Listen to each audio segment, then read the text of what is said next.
하나님 말씀 보겠습니다. 하나님 말씀 요한복음 8장 48절에서 50절까지 보겠습니다.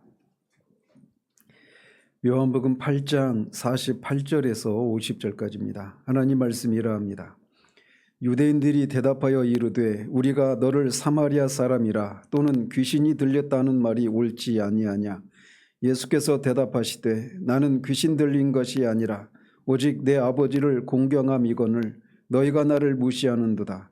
나는 내 영광을 구하지 아니하나 구하고 판단하시는 이가 계시니라. 아멘.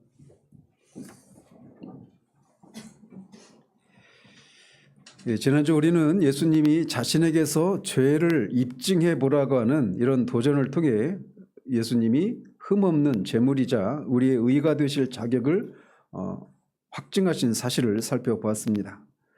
그러면서 주님은 유대인들이 자신을 믿지 않는 이유가 그들의 지적인 능력이 부족해서가 아니라 또는 증거가 부족해서가 아니라 그들이 하나님께 속하지 않아서다라고 하는 그의 존재론적인 그런 문제가 원인이라고 하는 것을 말씀을 드렸습니다. 그리고 그런 사실을 통해서 내가 하나님께 속했다라고 하는 것을 어떻게 알 수 있느냐? 그 시금석 중 하나가 말씀이 들리는 것을 통해서 내가 하나님께 속한 사람이라고 하는 것을 알 수 있다는 내용을 말씀드렸습니다. 자, 그렇게 들으셨죠? 그러면서 오늘은 너희는 마귀의 자식이다. 하나님께 속하지 않았다라고 하는 주님의 말씀에 대한 유대인들의 반박에 대해서 살펴보도록 합니다.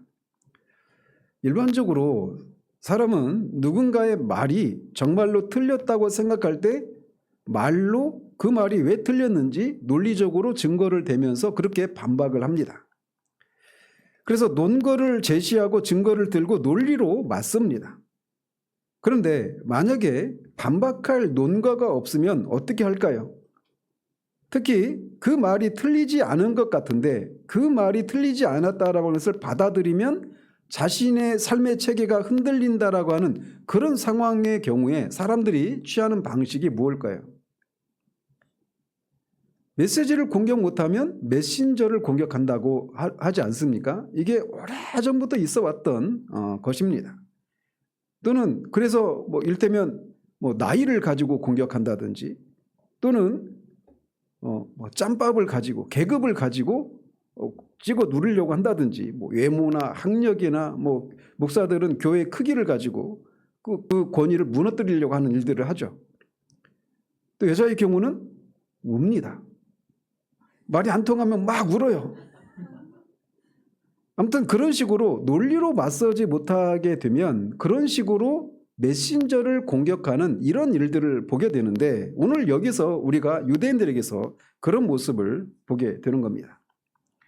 논쟁에서 패배한 인간이 선택하는 마지막 수단은 상대방의 인격을 모독하는 겁니다. 예수님은 방금 전 유대인들에게 충격적인 말씀을 하셨습니다. 여러분 한번 상상을 해보십시오. 이 얘기를 지금 유대인들 앞에서 이런 말씀을 하셨단 말이에요. 너희는 마귀의 자식이다. 너희는 하나님께 속하지 않았다. 이 말씀에 유대인들은 논리로 반박을 하지 않았습니다.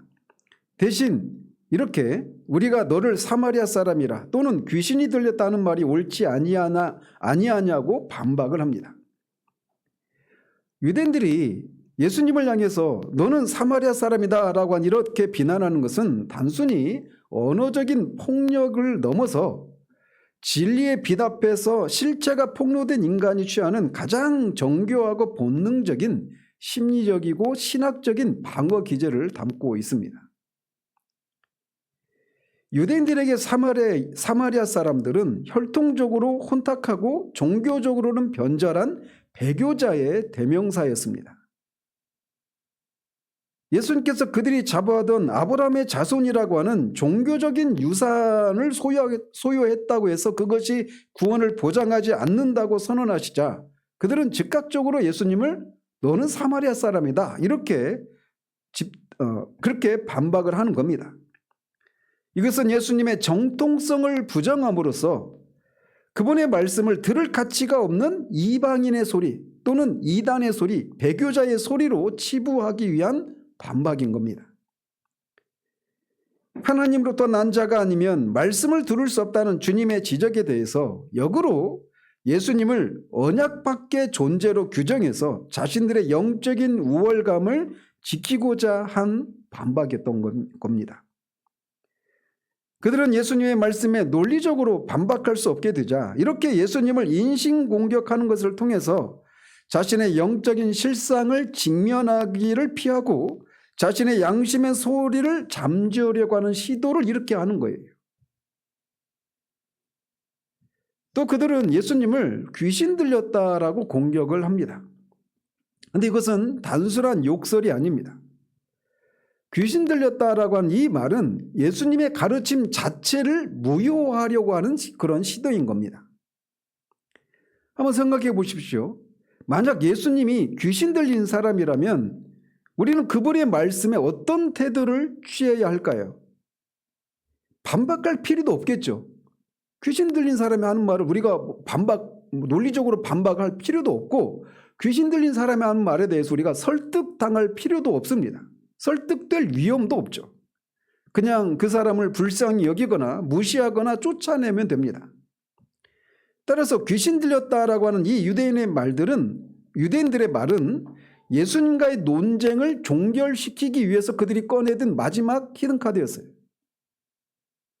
사실 31절부터 47절까지 예수님과 유대인 사이의 논쟁을 주의 깊게 읽어보면 유대인들이 예수님의 논리에 제대로 된 반박을 한 번도 하지 못했다라고 하는 것을 알 수가 있습니다. 예수님은 진리 그 자체이시기 때문에 치밀하고 일관되게 말씀하셨고 그들은 계속해서 엉뚱한 대답을 해왔어요. 논리적으로 궁지에 몰린 사람이 마지막으로 꺼내든 카드가 바로 이것입니다. 저 사람은 제정신이 아니다. 저 사람은 미쳤다.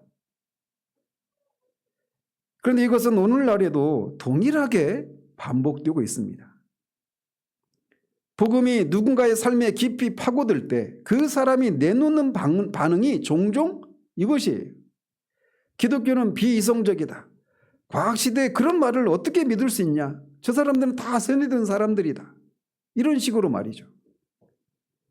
말을 반박하는 것이 아니라 말하는 사람의 이성을 문제 삼는 겁니다. 그것이 그들의 입장에서는 더 쉽기 때문에 그렇습니다. 그리고 무엇보다 그렇게 하면 그 말을 진지하게 들어야 할 의무에서 벗어날 수 있기 때문에 그런 식으로 말을 논리적으로 반박하는 것이 아니라 인신공격을 하는 겁니다. 더더군다나 우리가 라고 하는 말을 통해서 집단의 힘을 등에 업고 그렇게 하는 겁니다. 그러나 유대인들이 귀신 들렸다고 한 것은 어떤 의미에서는 역설적인 자백입니다. 그들은 그 말을 통해서 예수님과의 논쟁을 끝내려고 했지만 사실 그 말은 그들이 예수님의 말씀에 더 이상 논리적으로 대응할 수 없다라고 하는 것을 폭로하고 있는 것이기도 하단 말이에요. 이길 수 없는 논쟁에서 사람은 심판자의 자리로 옮겨가려고 합니다. 상대방의 말을 검토하는 대신 상대방의 정신을 심판하려고 합니다. 그러나 그 자리는 사람이 앉을 수 있는 자리가 아니죠. 자, 표면적인 이유는 그런 것인데 우리는 이들이 이렇게 예수님을 사마리아 사람이다, 귀신 들렸다라고 이렇게 공격하는 그 말의 그 뿌리에 뭐가 도사리고 있는가를 살펴볼 필요가 있습니다. 유대인들이 예수님을 이토록 격렬하게 공격한 것은 단순히 화가 났기 때문이 아니고 무지해서도 아닙니다. 그들은 율법을 알고 있는 사람들이었고 성경을 알고 아브라함의 전통 안에서 살고 있는 사람들이었습니다. 따라서 이들의 이 공격 안에는 더 본질적인 이유가 있는 겁니다. 그게 뭐냐?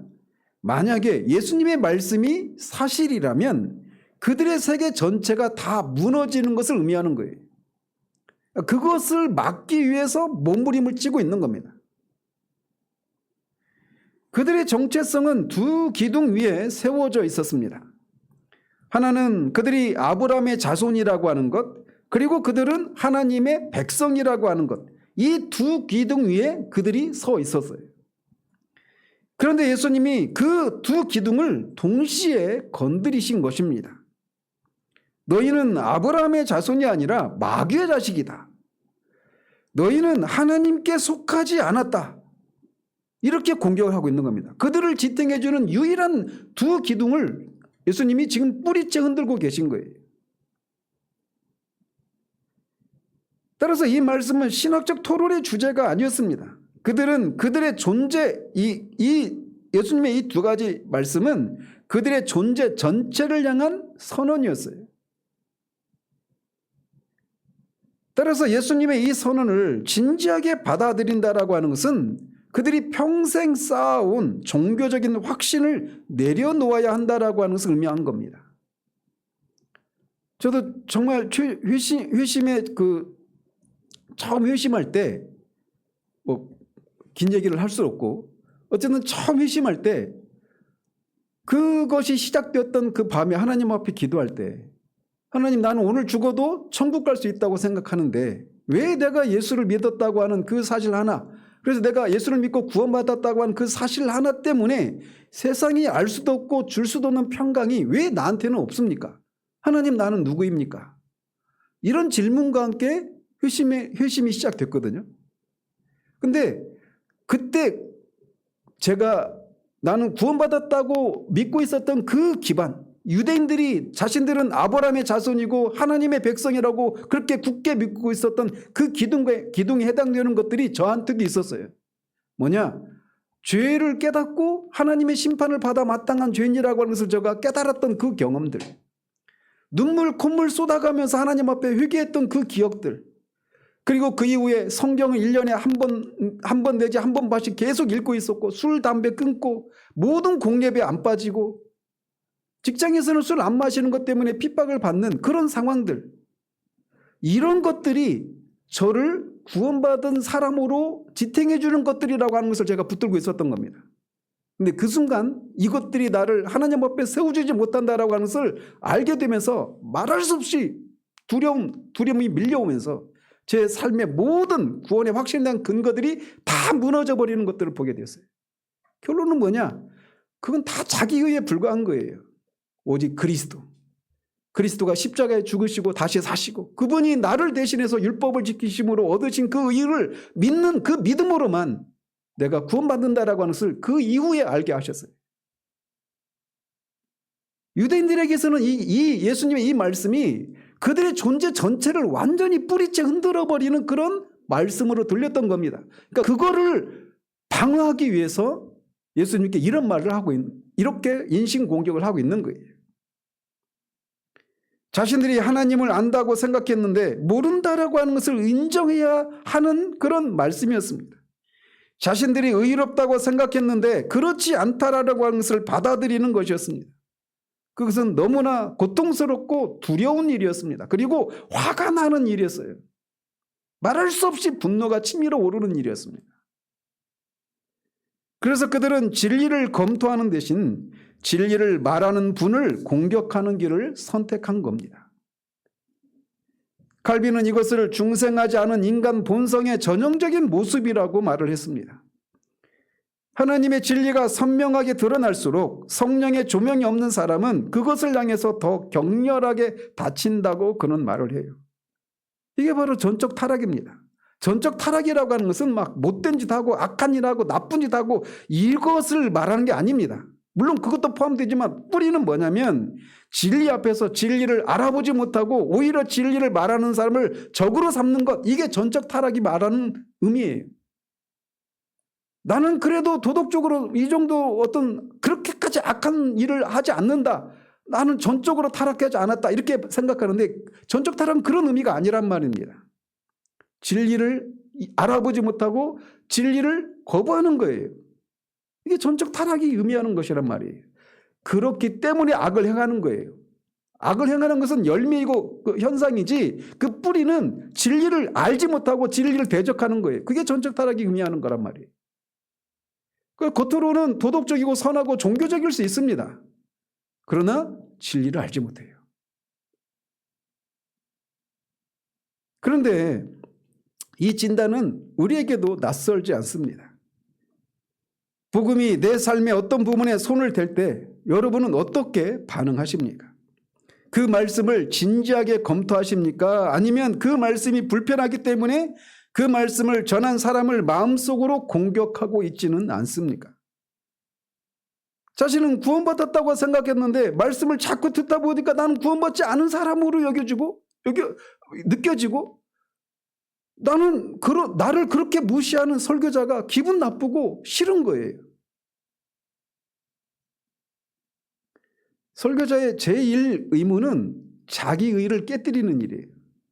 자기의가 깨뜨려질 때 사람은 가장 폭력적이 됩니다. 그러니까 설교자들이 그런 말씀을 전하지 않는 거예요. 그냥 교회 안에 들어온 사람들은 다 구원받은 사람이라고 생각하고 장로님, 권사님 다 잘하십니다. 칭찬하고 우쭈쭈 해줘야 돼요.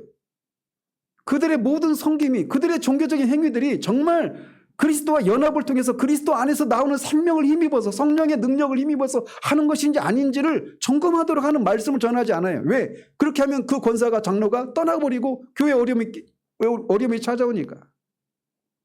설교자의 제1 책무는 자기 의를 깨뜨리는 거예요. 설교가 우리의 죄를 건드릴 때 저 말씀이 맞다, 나는 회개해야 한다고 생각하는지, 아니면 저 목사가 왜 저런 말을 하지? 나를 공격하나? 이런 식으로 반응하는지 봐야 됩니다. 유대인들의 반응이 우리에게 낯설지 않은 이유가 우리에게도 그런 것이 있기 때문에 그래요. 하나님께서 말씀을 통해 우리 영혼을 찾아오셔서 우리 영혼의 벌거벗었음을 보게 하실 때 우리는 정직하게 직면해야 합니다. 그것은 우리를 생명의 길로 인도하기 위한 도전이기 때문에 그렇습니다. 자, 예수님은 그런 공격을 받으시자 이렇게 말씀을 하십니다. 나는 귀신 들린 것이 아니라 내 아버지를 공경함이거늘 너희가 나를 무시하는도다. 자, 예수님은 두 가지 공격을 받으셨죠. 너는 사마리아 사람이다. 너는 귀신 들렸다.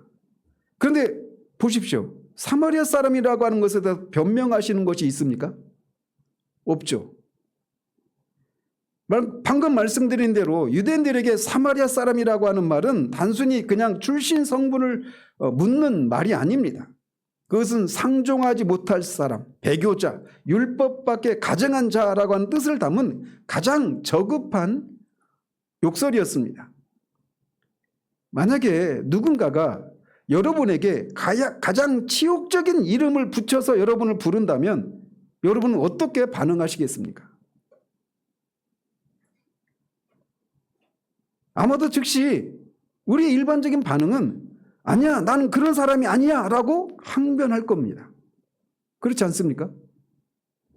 하지만 주님은 이 공격에 침묵하십니다. 너는 사마리아 사람이라고 하는 이 공격에 침묵하셔요. 어떤 답변도 하지 않으십니다. 칼빈은 이 대목에서 그리스도의 자기 비하를 발견한다고 말합니다. 그러면서 주석에서 이렇게 말을 해요. 그리스도는 자신의 개인적인 명예가 짓밟히는 것에 개의치 않으셨다. 그분은 우리를 대신하여 수치를 당하기 위해 오셨기 때문이다 라고 말합니다. 예수님이 이 사마리아 사람이라고 하는 공격에 반박하지 않은 것이 얼마나 우리에게 큰 위로가 되는지 몰라요. 왜 그런지 한번 보십시오. 주님이 이 비방을 부정하지 않으신 첫 번째 이유는 그분이 참으로 낮은 곳에 임하셨기 때문입니다. 주님은 이미 요한복음 4장에서 수가성 여인을 만나셨죠. 수가성 여인은 사마리아 사람입니다. 그리고 사마리아 마을로 들어가서 그들의 친구가 되어주셨습니다. 그것은 당시 그래서 만약 주님이 이 유대인들의 반박에 대해서 아니야, 나는 사마리아 사람들이 아니다 라고 강하게 반박하셨다면 그것은 당시 사마리아 사람들을 개처럼 취급했던 유대인들의 편견에 동조하는 꼴이 되었을 거예요. 그러나 주님은 사마리아 사람이라 불리는 수치를 기꺼이 뒤집어 쓰심으로써 세상에서 버림받은 모든 사마리아 사람들과 자신을 연합시키셨습니다. 이것이 복음의 신비입니다. 그 사마리아 사람들이 바로 저와 여러분들이에요. 율법의 잣대로 보면 주님은 부정한 자와 섞이지 말아야 했지만 사랑의 복음 안에서 주님은 스스로 부정한 자의 이름을 입으신 것입니다. 스펄전은 이것을 두고 주님은 죄인들의 조롱을 기꺼이 입으심으로 모든 버림받은 자들의 형제가 되셨다라고 평가합니다. 주님은 자신의 명예보다 죄인을 품는 사랑이 더 컸기에 그 모욕을 침묵으로 삼키신 거예요. 그래서 저와 여러분이 구원을 받을 수 있었던 겁니다. 그렇지만 사마리아 사람이라고 하는 공격에 대해서는 이런 이유로 참으셨지만 귀신 들렸다라고 하는 공격에 대해서는 주님의 태도가 완전히 달라집니다. 주님은 즉시 나는 귀신 들린 것이 아니다라고 반박하십니다. 왜 사마리아 사람에 대해서는 반박하지 않으시고 왜 이 공격에 대해서는 참지 않으셨을까요? 존 오웬은 그리스도의 인격과 사역의 근원을 설명하면서 이 지점을 이렇게 말합니다. 그에 따르면 예수님의 사역은 성령의 무한한 기름 부으심 안에서 이루어지는 신적인 사역이었다. 그런데 이를 귀신 들림 혹은 바알세불의 힘으로 돌리는 것은 단순히 예수님 개인을 모욕하는 것을 넘어서 성령의 사역을 악령의 사역으로 치부하는 성령 모독이 되기 때문이다라고 말을 해요. 예수님이 전하시는 복음은 그분의 온전한 정신과 거룩한 영에 근거합니다. 만약 복음을 전하는 자가 귀신 들린 자라면 그 입에서 나오는 말씀은 생명의 떡이 아니라 파멸의 독이 되고 말 겁니다. 주님은 복음의 공신력과 그 복음을 듣고 구원받아야 할 영혼들을 위해서 이 거짓 비방을 박멸하셔야만 했던 겁니다. 칼빈의 표현대로 주님은 자신의 인격은 내어주셨으나 자신의 교리는 결코 양보하지 않으신 거예요. 주님은 비천한 자가 되는 것은 참으셨지만 진리가 왜곡되는 것은 참지 않으신 겁니다. 그래서 사마리아 사람에 대해서는 침묵하셨지만 귀신 들렸다라고 하는 말에 대해서는 반박을 하신 거예요. 그런데 방금 주님이 자신이 사마리아 사람이라는 것에 대해서는 자신의 명예에 관심이 없으셨기에 이 공격에 대해서는 침묵하셨다고 했죠. 말씀드렸죠. 그리고 뒤에 50절에도 보면 주님은 나는 내 영광을 구하지 않는다고 하셔서 이런 해석이 틀리지 않다라고 하면서 알 수 있습니다. 그죠? 그런데 주님은 이 49절에서 너희가 나를 무시하는도다라고 말씀하셔요. 뭔가 좀 충돌이 되는 것처럼 보이지 않습니까? 자신의 영광에는 관심이 없으신 분이 왜 무시당하는 것에 대해서는 서운함을 내비치실까요? 여기서 무시한다라고 하는 이 단어가 헬라어로 아티마조라고 하는 단어인데 이거는 단순히 감정을 상하게 하는 것이 아니라 마땅히 드려야 할 가치를 인정하지 않는 가치 박탈을 의미합니다. 즉 주님이 이 말씀을 하신 이유는 주님 자신의 자존심이 상해서 이렇게 반박하시는 게 아니라는 거예요. 무시한다라고 하는 말씀이 포함하고 있는 것은. 이것은 즉 상처받은 자아가 억울함을 호소하는 것이 아닙니다. 이것은 신학적인 선언입니다. 요한복음 5장 23절에서 예수님이 이렇게 말씀하셨어요. 아들을 공경하지 아니하는 자는 그를 보내신 아버지도 공경하지 아니하느니라. 따라서 아들을 무시하는 것은 누구를 무시하는 거예요? 아버지를 무시하는 겁니다. 그리고 아들과 아버지는 분리가 되지 않아요. 그러므로 너희가 나를 무시한다라고 하는 말씀의 실제 의미는 이런 의미입니다. 너희는 지금 내 개인적 명예를 훼손하고 있는 것이 아니다. 너희는 아버지를 무시하고 있다. 그 심각성을 알라라고 하는 취지에서 이 말씀하신 거예요. 예수님은 자기 감정을 토로하신 것이 아니라 유대인들이 저지르고 있는 죄의 본질을 폭로하고 계신 겁니다. 그 폭로는 그들을 향한 마지막 경고이기도 한 겁니다. 바로 하나님 아버지와의 연합, 흠업이라고 하는 이 사상의 근거에서 이 말씀하시는 거예요. 그래서 이게 뭘 의미하는지를 뒤에서 또 보도록 합니다. 자, 그리고 49절 중반부를 보십시오. 오직 내 아버지를 공경하며늘이라고 말씀하십니다. 여기서도 알 수 있는 것처럼 주님의 모든 삶의 목표는 아버지께 영광을 돌리는 겁니다. 그런데 유대인들이 주님을 귀신 들린 자로 무시하는 순간 그들이 공경한다고 자부하던 하나님 아버지는 졸지에 귀신과 함께 일하시는 분이 되어버리는 거예요. 즉 그리스도를 무시하는 것은 그분을 보내신 아버지를 무시하는 겁니다. 존 오웬은 이것을 중보자의 위험이라고 설명을 합니다. 주님은 지금 유대인들에게 경고하시는 거예요.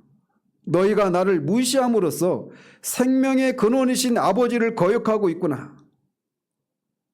따라서 이 말씀은 무서운 심판의 메시지인 동시에 또 눈물 어린 호소이기도 합니다. 주님을 무시하는 자는 율법의 정죄 아래 머물 수밖에 없습니다. 하지만 주님을 공경하는 자는 그분을 통해 아버지께로 나아가는 복음의 자유를 누리게 됩니다.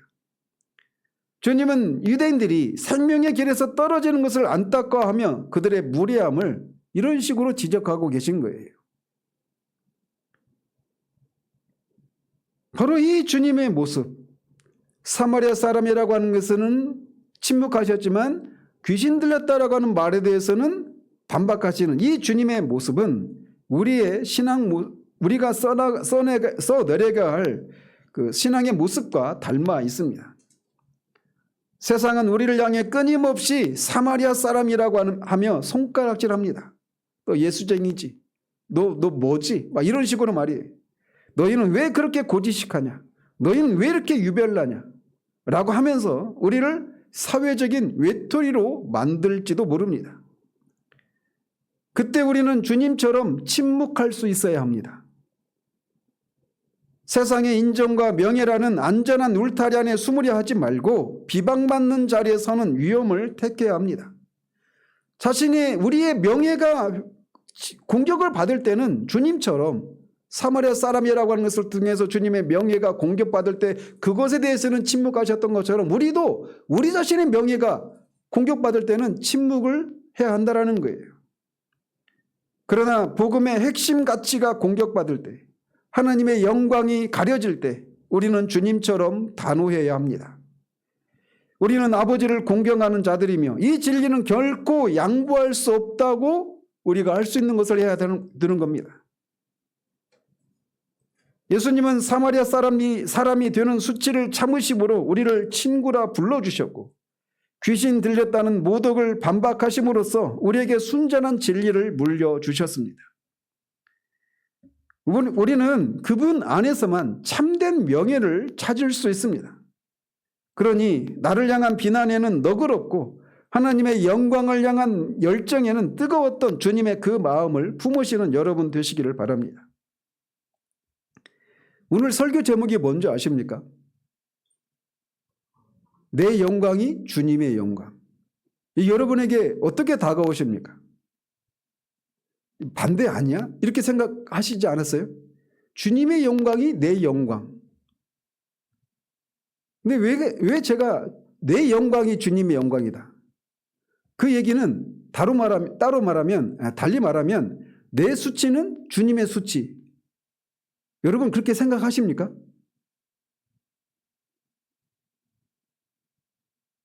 우리가 다 그 지점까지 가야 돼요. 근데 그렇게 할 수 있는 근거를 오늘 주님이 이 유대인들의 공격에 대해서 반박하시는 모습을 통해 우리가 그 중요한 그 교리를 발견하게 됩니다. 여러분은 교회가 세상의 조롱을 받는다는 이야기를 들을 때 어떤 마음이 드십니까? 혹은 여러분이 개인적으로 오랫동안 기도하고 하나님 앞에 바르게 살려고 했지만 삶이 무너지거나 죄를 짓고 실패를 반복할 때 그럴 때 여러분은 하나님 앞에 어떻게 나아가십니까? 죄를 죽이는 삶을 살아야 됩니까? 아닙니까? 살아야 하죠? 성화를 이루는 삶을 살아야 됩니까? 아닙니까? 성화를 이루는 삶을 살아야죠. 하나님의 영광을 위한 삶을 살아야 됩니까? 살지 말아야 됩니까? 당연히 하나님의 영광을 위한 삶을 살아야죠. 그런데 그렇게 살지 못할 때 죄를 죽이는 일에 실패하고 하나님의 영광을 위한 삶을 살지 못할 때 여러분은 어떻게 나가십니까? 또는 여러분이 삶에 이런저런 어떤 어려움이 찾아오고 어떤 결핍이 있을 때 하나님 앞에 여러분은 어떻게 나가십니까? 그런 경우 대부분 이렇게 기도하죠. 주님, 제가 부족합니다. 제가 실패했습니다. 용서해 주십시오. 또는 주님, 제가 이런저런 것들이 부족합니다. 이런 것들을 공급해 주십시오. 채워 주십시오. 이렇게 나갑니다. 그 자체가 틀립니까? 맞습니까? 그 자체 틀리지 않아요. 그러나 오늘 말씀은 우리에게 묻습니다.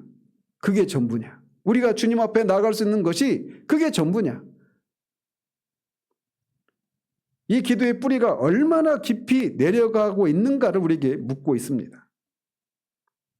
우리는 이 49절의 예수님의 말씀과 이사야서의 언약신학을 함께 붙잡으면서 우리의 실패와 수치가 단순히 우리 개인의 문제가 아니라 우리가 연합하고 있는 분의 이름과 영광에 결속되어 있다는 사실을 살펴보고자 합니다.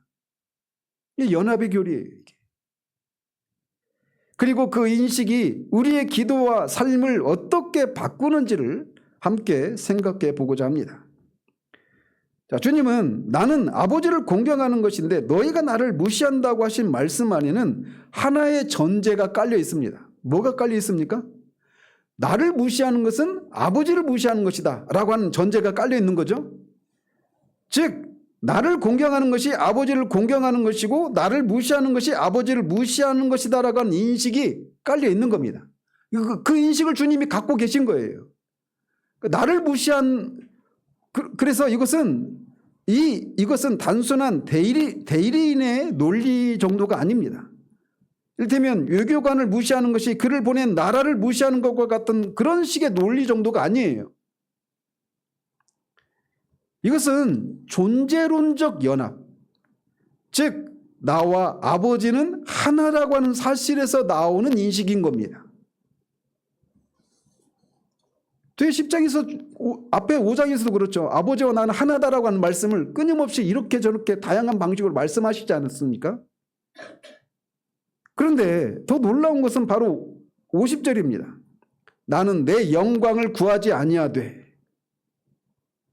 즉 주님이 이렇게 나를 무시한다라고 하는 말이 반박을 하신 것은 자신의 명예를 지키기 위해서가 아니라고 말씀하시는 거예요. 자신이 무시당하는 것이 아버지를 향한 모욕이기 때문에 반박하고 계신 겁니다. 자신에게 향해지는 것을 자신의 감정이나 자존심의 문제로 환원하지 않고 연합한 분의 이름과 영광의 관점에서 인식하고 계신 거예요. 이것이 완전한 연합 안에 사시는 분의 인식입니다. 그래서 예수님은 늘 존재론적으로 아버지와 하나이시기 때문에 자신을 향한 사람들의 태도가 결국 아버지를 향한 태도라고 하는 그런 인식을 갖고 있었던 거예요. 그러니까 여기서도 귀신 들렸다라는 말이 예수님 자신을 무시하는 정도가 아니라 나를 보내신 나와 하나이신 아버지를 향한 무시다라고 하는 인식을 가지고 계시기 때문에 이 말씀을 하시는 거라는 거예요. 그렇다면 바로 이 인식은 그리스도와 연합을 이루고 있는 신자에게도 유비적으로 적용될 수가 있는 겁니다. 사도행전 9장 4절에서 부활하신 주님이 사울에게 물으셨던 것을 기억하고 계십니까? 사울이 교회를 잔멸하기 위해서 다메섹으로 가는 중에 부활하신 주님을 만났을 때 주님이 그때는 사울이었죠. 사울에게 뭐라고 말을 합니까? 사울아 사울아 네가 어찌하여 내 교회를 핍박하느냐 이렇게 말씀하셨습니까? 아니죠. 네가 어찌하여 나를 박해하느냐 이렇게 물으셨어요. 사울은 예수님을 본 적도 없어요. 그래서 예수님을 박해할 수가 없습니다. 그가 한 일은 교회를 박해한 것이었어요. 그런데 사울이 교회를 박해하는 그 일을 예수님은 나를 박해한 것이라고 하는 그렇게 인식을 하고 계시다는 거예요. 사울은 그리스도인들을 박해했지만 주님은 그것을 자신을 향한 박해로 받으신 겁니다. 신자와 그리스도와의 연합은 그만큼 실제적이에요. 신자에게 향해지는 것은 그리스도께 향해지는 것이기도 하다라는 겁니다. 여러분은 그런 인식을 가지고 계십니까? 그런데 이런 신학적인 논리는 예수님에게서 갑자기 출현하는 것이 아닙니다. 구약의 선지자들, 저는 선지서 중에 이사야서를 되게 좋아하거든요. 근데 그 이사야서를 보면 이런 사상을 놀라운 풍성함으로 증언하고 있습니다. 이사야서 48장을 보면 이런 말씀이 있어요. 이스라엘이 포로로 끌려가고 열방에게 짓밟히고 있는 비참한 처지 가운데 있는데 그 48장 9절에서 하나님 이렇게 말씀하십니다. 내 이름을 위하여 내 찬송을 위하여 내가 너를 더디하고 너를 멸절하지 아니하리라. 그러니까 이스라엘을 향해서 하나님이 이렇게 말씀하시는 거예요. 이스라엘이 이방의 포로로 끌려가게 되는 상황인데 왜 포로로 끌려가요? 이스라엘이 죄를 지었기 때문에 그렇게 하나님이 열방을 통해서 심판하셔서 포로로 끌려가는 그 상황인데 그런 이스라엘 향해서 하나님이 내 이름을 위하여 내 찬송을 위하여 내가 너를 더디하고 너를 멸절하지 아니하리라고 약속하신 겁니다. 하나님이 이스라엘을 보존하시겠다고 말씀하시는 건데 그 이유가 무엇입니까? 이스라엘이 회개했기 때문입니까? 저는 문맥을 보면 그것 때문에 그렇게 하시겠다고 약속하고 있는 게 아니에요. 이스라엘이 그럴 만한 자격이 있기 때문입니까? 그것도 아닙니다. 왜 그렇게 하시느냐? 내 이름을 위하여, 내 찬송을 위하여. 이게 뭐냐? 이스라엘은 하나님과 언약을 맺은 언약 백성이에요. 그래서 하나님은 그들의 하나님이 되고 하나님은 그들의 하나님이 되는. 똑같은 겁니까? 이스라엘은 하나님의 백성이 되는 거. 이스라엘은 하나님의 언약 공동체로서 하나님의 이름을 지상에서 담지하고 있는 존재이기 때문에 그렇습니다. 언약이라고 하는 것이 그것을 가지고 있는 거예요.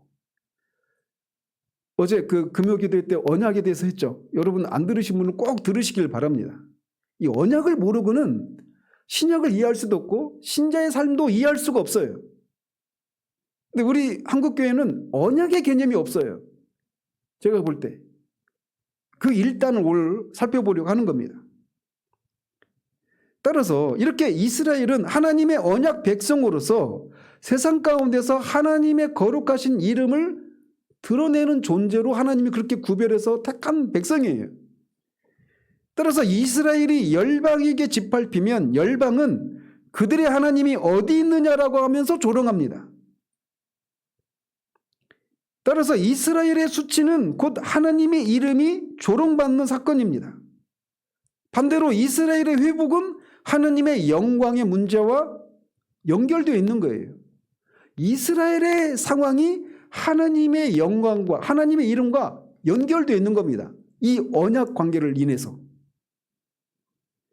또 이사야서 43장 25절은 더욱 직접적입니다. 나는 나를 위하여 네 허물을 도말하는 자니 네 죄를 기억하지 아니하리라. 이스라엘의 죄사함을 약속하고 계시는데 그 죄사함의 근거가 너를 위하여 네가 죄사함을 받지 않으면 죄의 고통 가운데서 있는 그것 때문에 네 죄를 용서하겠다 이렇게 말씀하고 계시는 게 아니에요. 나를 위해서라고 말씀하십니다. 하나님을 위해서라고 말씀하셔요. 하나님은 이스라엘의 회개 때문이 아니라 자신의 이름을 위해 죄를 용서하신다라고 말합니다. 이게 언약 신학의 핵심이에요. 백성의 구원과 하나님의 영광은 분리되어 있지 않다라는 겁니다. 49장 3절도 같은 맥락입니다. 너는 나의 종이요 내 영광을 네 안에서 나타낼 이스라엘이라. 종은 단순히 하나님의 명령을 수행하는 도구가 아닙니다.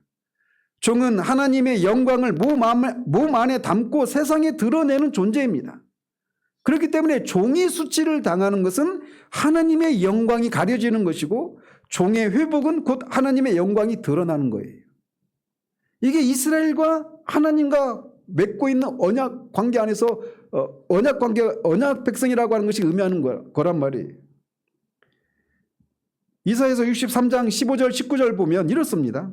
주여 하늘에서 굽어 살피시며 주의 거룩하고 영어로운 처소에서 보옵소서. 주의 열성과 주의 능하신 행동이 이제 어디 있나이까? 주께서 베푸시던 간곡한 자비와 사랑이 내게 그쳤나이다. 주는 우리 아버지시라. 아브라함은 우리를 모르고 이스라엘은 우리를 인정하지 아니할지라도 여호와여 주는 우리의 아버지시라. 지금 이렇게 선지자가 기도하고 있을 때 이스라엘 백성들 아까 말씀드린 것처럼 하나님 앞에 패역한 삶을 살았기 때문에 바벨론의 포로로 끌려가는 그런 상황이에요. 그 이방에 의해서 예루살렘의 성이 황폐화되고 이스라엘 백성들이 그렇게 하나님의 징계와 심판 아래 있는 상황 가운데 이런 기도를 하고 있는 겁니다. 근데 그런 상황에서 여전히 선지자가 하나님을 뭐라고 불러요? 주는 우리 아버지시라라고 말하고 있단 말이에요. 주는 우리 아버지시라. 옛날부터 주의 이름을 위하여 우리의 구속자라 하셨거늘 여호와여 어찌하여 우리로 주의 길에서 떠나게 하시며 우리의 마음을 완고하게 하사 주를 경외하지 않게 하시나이까.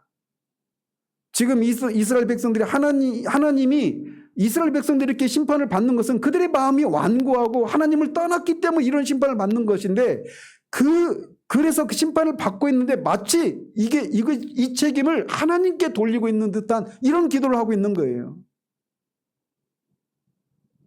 원하건대 주의 종들 곧 주의 기업인 지파들을 위하사 돌아오시옵소서. 주의 거룩한 백성이 땅을 차지한 지 오래지 아니하여서 우리의 원수가 주의 성소를 유린하였사오니 우리는 주의 다스림을 받지 못하는 자 같으며 주의 이름으로 일컬음을 받지 못하는 자 같이 되었나이다.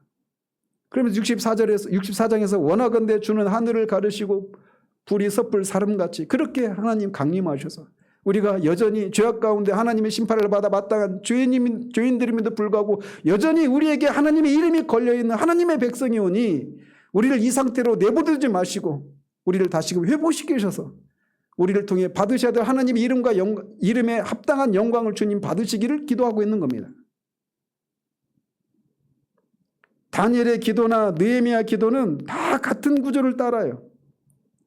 다 기도는 우리가 범죄하였습니다라고 시작합니다. 그렇지만 기도의 궁극적인 곳은 주의 이름을 위해서 우리를 회복시켜 주십시오라는 기도로 마무리합니다. 자기 자격을 주장하지 않으면서도 담대히 나아갈 수 있는 유일한 근거는 그것이 자신들의 걸려있는 하나님의 이름 그것을 의지하고 그렇게 담대하게 기도하고 있는 거예요.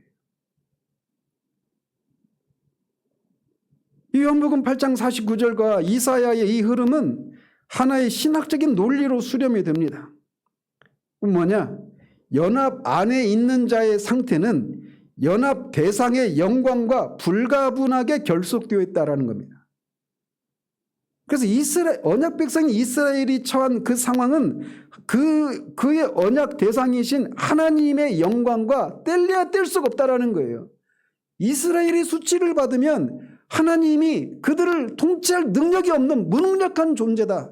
또는 하나님이 신실하시지 않은 그런 분이라고 하는 것을 드러내는 거라는 거예요. 반대로 이스라엘이 영광을 받는 것은 하나님이 그런 분이라고 하는 것을 드러내는 것이다라는 겁니다. 이게 언약이 갖고 있는 이 특징이에요. 연합 안에 있는 사람의 그 상황이 연합의 대상이신 하나님의 영광과 뗄래야 뗄 수 없다라고 하는 거. 이게 이스라엘과 하나님과 언약 관계 안에서 맺고 있는 관계예요. 그런데 생각해 보십시오. 신약의 백성들은 예수 그리스도를 믿음으로 말미암아 그리스도와 연합을 한 존재들이죠. 우리는 그리스도와 연합을 한 사람들입니다. 우리는 사도 바울이 그의 서신에서 150번에 걸쳐서 옌 그리스도 안에서라고 하는 말을 그렇게 150번이나 씁니다. 나는 누구인가? 나는 그리스도 안에 있는 자예요. 다른 말로는 나는 그리스도와 연합을 맺고 있는 자라는 겁니다. 그런데 이스라엘은 구약의 하나님 백성인 이스라엘과 하나님 사이에 맺은 그 언약은 외적인 거예요. 법도 돌판에 새겨졌죠. 근데 신약 백성은 법이 마음판에 새겨져 있죠. 그들은 그래서 하나님과 관계가 다 외적입니다. 외적인 관계. 근데 신약의 백성은 어때요? 예수 그리스도를 믿음으로 말미암아 성령이 우리가 거듭나고 본성이 새롭게 되고 또 성령이 우리 안에 내주어 계셔요. 그래서 이 이스라엘과 구약의 하나님 백성이 이스라엘과 하나님과 맺은 그 언약의 이 긴밀함과 내적인 그런 끈끈함과 그 완전함의 정도와 신약의 백성들이 그리스도 연합을 통해 하나님과 맺은 그 연합의 그 강도와 그 충만함과 안전함과 완전함은 비교가 되지 않습니다. 이게 뭘 의미하느냐?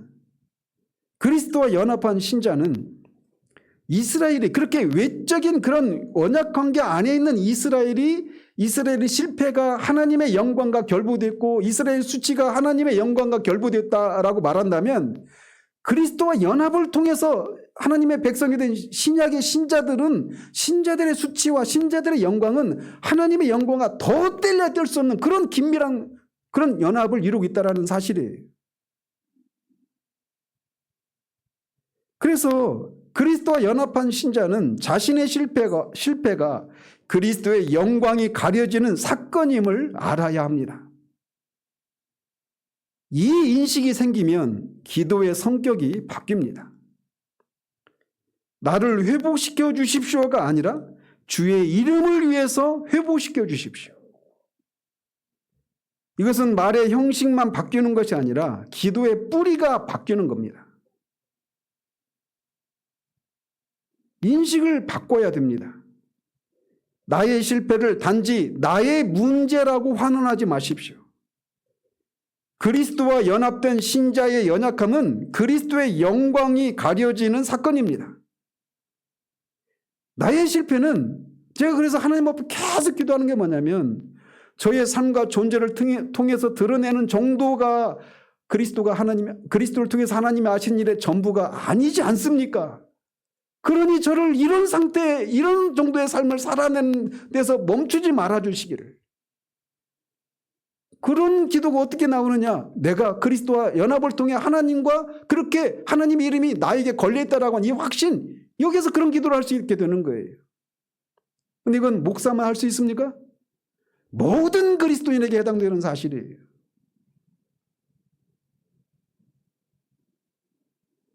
이 인식의 전환이 또 교회가 세상의 조롱을 받는 것도 하나님의 이름이 훼손되는 사건입니다.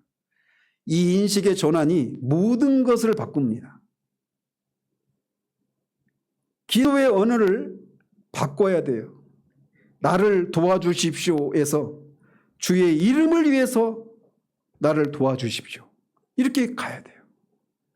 제가 여러분들을 위해서 기도할 때도 항상 그거를 위해서 기도합니다. 여러분이 직장을 구하고 이런 것도 그냥 직장을 구해 주십시오. 이런 기도가 아니라 왜 그렇게 기도하느냐? 우리가 하나님의 다스리심을, 통치를, 보호를 받고 있는 하나님의 백성이라고 하는 것을 그것을 통해서 드러내 주십시오. 그래서 그렇게 기도하는 거예요. 주님의 이름을 위해서 일용할 양식을 주시옵소서. 이게 신자가 가지고 있는 확신입니다. 확신이어야 돼요. 회개도 마찬가지입니다. 연합의 관점에서 회개는 내가 주님의 사랑을 이렇게 받았는데 내가 이렇게 실패하고 말았습니다. 하나님 용서해 주십시오. 이건 아주 낮은 수준의 회개예요. 진정한 회개는 뭐냐? 나에게 하나님의 이름이 걸려 있는데 내가 이런 실패를 통해서 하나님의 거룩하신 이름을 훼손시켰습니다. 영광을 훼손시켰습니다라고 하는 데서 오는 회개예요. 그 회개는 너무너무 깊습니다. 그리고 그 인식을 가지고 회개 기도할 때 하나님이 일하십니다. 제가 오후에 하려고 했는데 제가 그 직장 다니다가 하나님 앞에 어떤 죄를 지었어요.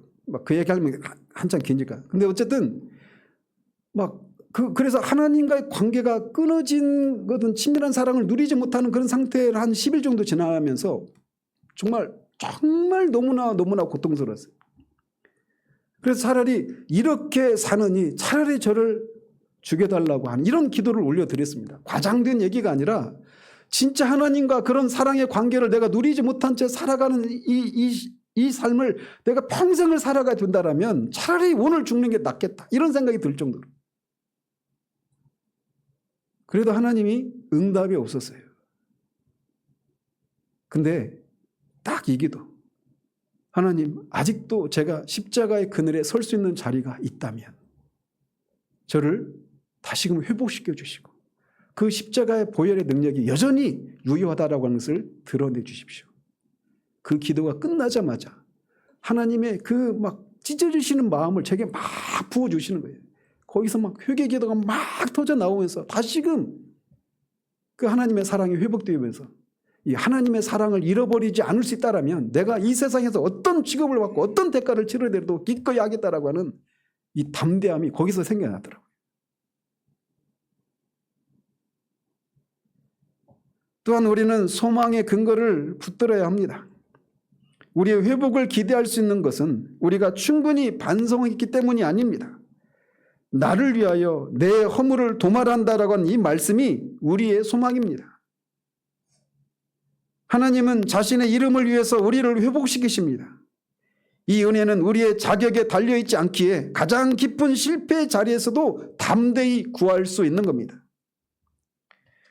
조 노예는 임종을 앞두고 거의 실명 상태에서 그리스도의 영광을 구술로 완성을 했다고 합니다. 그 책의 중심 메시지는 단순해요. 그리스도의 영광을 바라보는 것이 신자 변화의 원천이라는 겁니다. 고린도후서 3장 18절의 말씀이죠. 죽음을 앞둔 자리에서 그의 시선은 자신의 안위가 아니라 그리스도의 영광을 향해 있었어요. 이것이 연합 안에 사는 자의 자연스러운 지향입니다. 내가 중심에 있지 않고 내가 연합한 분의 영광이 중심에 있는 거예요. 나의 실패는 주님의 실패이기 때문에 이 실패 상태 가운데 나를 내버려 두지 마시라는 겁니다. 나를 회복시키셔서 주님이 내 존재를 통해 드러나는 정도의 분이 아니라고 하는 것을 주님의 이름을 위해서 그렇게 하십시오, 이렇게 기도하는 거예요. 그 기도에는 어마어마한 힘이 있습니다. 내 이름으로 무엇이든지 구하라. 왜? 우리에게는 주님의 이름이 걸려있는 존재니까. 또한 오해는 성도와 하나님과의 교제라고 하는 책에서 그리스도와 신자의 연합을 영광의 공유라고 설명을 합니다. 주님이 아버지를 공경함으로 아버지와 영광을 공유하시듯 신자 역시 그리스도와 연합됨으로써 그리스도의 명예와 운명을 공유하게 된다라고 말을 합니다. 따라서 신자가 세상에서 무시를 당하거나 교회가 수치를 당할 때 그것은 단순한 개인적인 고통을 넘어 그리스도의 이름이 훼손되는 사건이 되는 겁니다. 요한복음 12장 28절에서 죽음을 앞두신 주님이 이렇게 기도하십니다. 아버지여, 아버지의 이름을 영광스럽게 하옵소서. 이것이 오늘 우리가 붙잡아야 할 기도의 문법입니다. 우리가 실패하고 수치를 당할 때, 교회가 세상으로부터 조롱을 받을 때 우리는 그 현실이 단지 우리 개인의 불행이나 공동체의 위기가 아님을 알아야 합니다. 그것은 하나님의 이름이 가려지는 사건이에요. 그리고 그 인식이 우리를 가장 깊은 회개와 가장 담대한 호소로 이끌어 갑니다. 부흥을 위한 기도도 바로 여기에서 기인하는 거예요. 겸손하게 회개하되 자기 연민으로 주저앉지 마십시오. 담대하게 호소하되 자기 의를 근거로 삼지 마십시오. 주님의 이름을 위하여라고 하는 이 한마디 위에 우리의 기도를 세울 때 우리는 다니엘처럼, 느헤미야처럼, 그리고 무엇보다 주님 자신처럼 하나님 앞에 설 수 있습니다. 이런 담대함은 어디서 나올까요? 복음에 대한 확신에서 나오는 겁니다. 루터는 나는 날마다 율법주의자로 태어난다. 그래서 날마다 복음을 새로 배워야 한다. 복음을 날마다 듣는 겁니다. 나의 어떠함 때문에 내가 구원받은 것이 아니라, 나의 어떠함 때문에 구원의 은혜를 누리는 것이 아니라 오직 그리스도, 그분과 연합을 통해 내가 구원받고 그분과 연합을 통해 그리스도 안에 생명이 나를 통해 흘러나오는 것을 통해 신자의 삶을 살 수 있다라고 하는 이 복음을 날마다 되새기고 그 복음을 확신 가운데 내가 실패할 때 그 실패는 나의 실패가 아니라 나와 연합을 이룬 그리스도의 실패이고 나의 영광은 나의 영광이 아니라 그리스도의 영광이라고 하는 이 인식이 우리로 하여금 이런 담대함을 갖고 하나님 앞에 나가게 만드는 거예요. 여러분, 오늘 설교 제목이 뭐라고 했습니까? 나의 영광이 주님의 영광. 아멘이십니까? 왜 그렇게 생각하십니까? 여러분이 다른 누구보다 종교적인 열심이 있어서입니까? 아닙니다. 오직 그리스도예요. 그분이 나의 주님이시기 때문에, 그분이 나의 생명이시기 때문에, 그분이 우리의 전부이시기 때문에, 그분 안에 모든 것이 있기 때문입니다. 마지막에 구하고 판단하신 이가 계신다라고 말씀하십니다. 이 짧은 문장이 50절의 절정입니다. 주님은 아버지께서 두 가지를 하신다고 하시죠. 구하신다, 판단하신다. 먼저 구하시는 아버지라고 말씀하십니다. 즉 예수님이 앞에서 말씀하신 것처럼 예수님이 자기 영광을 구하지 않아도 되는 이유가 바로 여기에 있습니다. 아버지께서 아들의 영광을 구하신다라는 거예요. 이것은 단순한 위로가 아닙니다. 이것은 삼위일체적인 관계의 본질입니다. 아들은 아버지의 영광을 구하고 아버지는 아들의 영광을 구하십니다. 이 관계 안에서 자기 영광을 스스로 추구하는 것은 오히려 그 관계를 깨뜨리는 것입니다. 이것을 우리의 삶으로 적용하면 똑같은 원리가 이렇게 적용됩니다. 우리가 자기 명예를 스스로 지키려고 발버둥 치는 것은 하나님께서 우리를 위해 구하고 계신다는 사실을 믿지 못하기 때문이라는 겁니다. 자, 아들이 아버지의 영광을 구하고 아버지는 아들의 영광을 구해요. 그런 것처럼 그리스도 연합을 이룬 우리도 우리가 하나님의 영광을 구하면 하나님이 우리 영광을 구하신다는 거예요. 이 원리를 이렇게 적용할 수 있다는 겁니다. 시편 기자가 나의 영광을 돌리시고 나의 머리를 드시는 자라고 그렇게 하나님을 찬양하고 있을 때 그것은 하나님께서 자기 자녀의 명예를 친히 지키신다라고 하는 신뢰를 고백하고 있는 겁니다. 그 신뢰가 있을 때 우리는 자기 영광을 내려놓을 수가 있어요. 다음으로 판단하신다라고 말합니다. 예수님은 유대인들의 공격에 직접 보복하지 않으십니다. 그들의 잘못을 스스로 심판하려 하지 않으셨어요. 판단을 아버지께 맡기십니다. 이것은 로마서 12장에 원수 갚는 것이 내게 있으니 내가 갚으리라고 하는 원리와 같습니다. 판단하는 것은 하나님의 고유한 영역입니다. 그 자리를 우리가 차지하려 할 때 문제가 생기는 겁니다. 그런데 여기서 판단하신 이가 계신다라고 하는 말씀은 단순히 복수를 하나님께 맡기는 것이 아닙니다. 그것은 더 근본적으로 옳고 그름의 최종 심판자가 하나님이시라고 하는 고백을 의미합니다. 즉 예수님은 유대인들의 평가에 의존하지 않으셨어요. 사람들이 귀신 들렸다고 하든 사마리아 사람이라고 하든 그 평가가 예수님의 정체성을 결정하지 않는다라는 겁니다. 그러니까 자신의 명예가 훼손되는 것에 대해서 발끈하지 않으신 거예요. 누가 예수님을 어떻게 평가하느냐가 아니라 아버지 앞에서 무엇이 참인가가 기준이었던 겁니다. 판단하시는 분은 하나님이시라는 거예요. 이것이 오늘 교회와 신자에게 얼마나 중요한 원리입니까? 세상이 교회를 조롱할 때 교회가 취하는 잘못된 반응이 두 가지가 있습니다. 하나는 세상의 평가에 굴복해서 복음을 희석시키는 겁니다. 세상이 싫어하니까 불편한 진리는 말하지 않고 세상이 좋아하는 말만 하는 겁니다. 또 하나는 세상을 향해 스스로 명예를 회복하려고 싸우는 겁니다. 세상과 여론전을 벌이고 자기 정당성을 증명하려는 겁니다.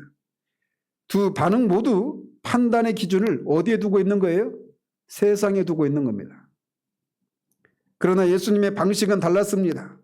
부당한 공격을 분명히 보셨지만 판단을 아버지께 맡기셨습니다. 마찬가지로 교회의 과제는 세상의 평가에 굴복하는 것도 아니고 세상을 향해 자기 명예를 회복하려고 하는 것도 아닙니다. 아버지를 공경하는 삶을 신실하게 사는 거예요. 주님처럼. 판단은 아버지께 있기 때문에 그렇습니다. 이 49절과 50절 함께 보면 예수님의 삶을 지탱한 하나의 일관된 원리가 있습니다. 그것은 아버지를 공경하는 것이 모든 것의 출발점이었다라고 하는 사실입니다. 그 공경함에서 말씀이 나왔고 그 공경에서 자기 영광을 내려놓는 힘이 나왔고 그 공경에서 판단을 아버지께 맡기는 신뢰가 나온 겁니다. 사실 이 세 가지는 하나입니다. 즉 아버지 중심으로 사는 삶이 빚어내는 세 가지 열매인 거예요. 그리고 이것이 가능했던 근거는 예수님이 아버지와 하나이셨기 때문입니다. 그 하나됨 안에서 자아는 뒤로 물러가고 아버지가 앞으로 나오십니다. 자기 영광이 아니라 아버지의 영광이 목적이 됩니다. 자기 판단이 아니라 아버지의 판단이 기준이 됩니다. 오늘 우리는 예수님처럼 아버지와 존재론적으로 하나가 될 수는 없습니다. 그분은 무한하시고 우리는 유한하니까 말이죠. 그러나 우리는 그리스도 안에서 하나님의 자녀가 되었습니다. 하나님의 이름을 짊어진 자로 이 세상에 서 있습니다. 그렇다면 우리도 우리의 삶도 같은 원리 위에 서야 합니다. 내 말의 출처가 아버지여야 하고 내 삶의 목적이 아버지의 영광이어야 하고 내 판단의 기준이 아버지여야 합니다.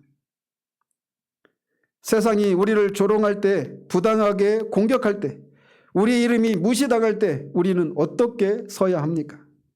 맞받아 치겠습니까? 아니면 그 공격에 무너지시겠습니까? 아니면 예수님처럼 아버지를 공경하는 삶을 신실하게 살면서 판단을 아버지께 맡기시겠습니까? 판단하신 이가 계십니다. 그분이 구하시고 판단하십니다. 그 사실 하나가 우리로 하여금 자기 영광을 내려놓고 아버지의 영광만을 바라보며 살게 합니다. 그것이 예수님이 사신 방식이었고 우리가 살아야 할 방식입니다. 나의 영광이 주님의 영광이고 나의 수치가 주님의 수치고 나의 실패가 주님의 실패이고 나의 결핍이 주님의 결핍이 된다라고 하는 그리스도와의 이 연합, 이것을 우리가 인식을 하고 여러분이 삶을 살고 기도도 그렇게 나아가시기 바랍니다.